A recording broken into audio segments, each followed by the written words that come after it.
I'm just going to start by saying I wasn't even originally going to test this game at 4K on the RX 6600 because it's the cheapest modern GPU. Not that they're cheap in this market, but it's getting 4K high settings at an average of 61 FPS. That's crazy.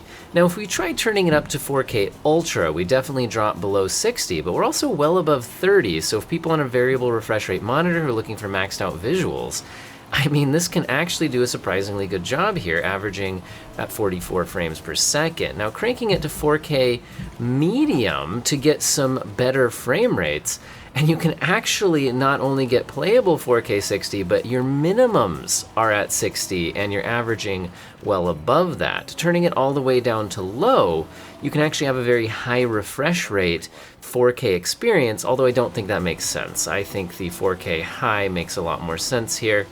And our 4K low averages are 88 FPS. Now, going up to 4K extreme, we can almost, but not quite, get a locked 30 frames per second. So since it does drop below 30, I don't think extreme makes sense. Even if you wanted 30 frames per second, I would probably at least turn a few settings down from there. Now, this card makes a lot more sense at 1440p, although it's still marketed as a 1080p card, but you can see 1440p high settings, it is crushing it with an average at 99 frames per second. Now, cranking it all the way up to 1440p Ultra does lower the frame rate, but we're actually still well above 60 FPS. And the average comes in at a solid 72 frames per second with 60 FPS minimums. Now, going up to the extreme settings is a little bit too much to maintain a 60 FPS average. So, I mean, the extreme settings in this game are really tough compared to even Ultra.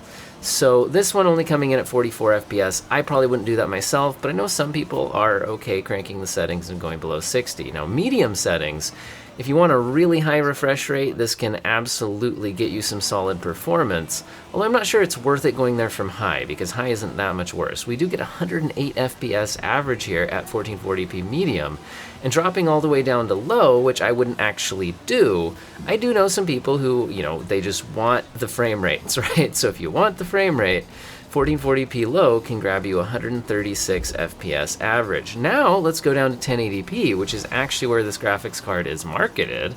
And the 1080p high settings, you can see even in this difficult part of the benchmark, we're at 100 frames per second, and the average actually comes in at 123 frames per second. So we have some room to turn up to the Ultra settings. At 1080p Ultra settings, we are still well above 60 frames per second, and the average comes in at a 89 FPS at 1080p Ultra, so this is great for that. Now, if you want to go to extreme, the extreme settings in this game are just really hard on a lot of GPUs, and apparently especially this one. I was surprised we didn't get 60 FPS average here, but it didn't happen. We got 47 FPS, which is kind of weird, but I did rerun the test. Now, dropping down to medium settings, we are getting really high frame rates, and I'd probably stick to the high or Ultra settings myself, but if you want the 137 FPS average, you can get it at medium. Now, I wouldn't really turn down to low, but just for the sake of completion, let's finish out our benchmark, and the frame rates are absolutely through the roof. And the averages are 167 FPS. So if you got that 165 refresh rate monitor or whatever, there you go. I think this GPU did a fantastic job in this game, and I hope all of you have an excellent day.